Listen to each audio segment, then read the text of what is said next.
भारतीय revenue service के officer Sameer Wankhede ने आर्यन खान मनशियात केस में शाहरुख खान के साथ व्हाट्सएप चैट्स लीक करने की तरदीद करते हुए मामले पर वजाहत दे दी। साल 2021 वो साल है जब अदाकार शाहरुख खान के साहबजादे आर्यन खान को मनशियात के इल्जाम में नार्कोटिक्स कंट्रोल ब्यूरो (NCB) के जोनल डायरेक्टर समीर वांगखेड़े ने गिरफ्तार किया था। अक्टूबर 2012 को क्रूज शिप पार्टी के दौरान छापामार कार्रवाई में शाहरुख खान के बेटे आर्यन खान की गिरफ्तारी अमल में लाई गई, जिसके बाद मीडिया में हंगामा बरपा हो गया था। इस दौरान समीर वांगखेड़े और शाहरुख खान के मुबैना व्हाट्सएप चैट्स भी मंजराम पर आए, जबकि समीर पर आर्यन खान को रिहा करने के लिए रिश्वत लेने का इल्जाम भी आयद हुआ।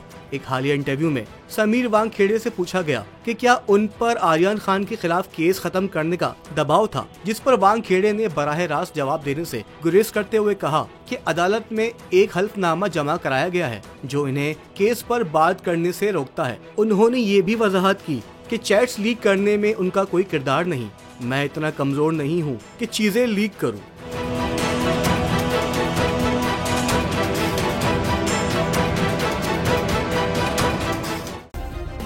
सब्सक्राइब करें और बेल दबाएं ताकि कोई खबर रह न जाए।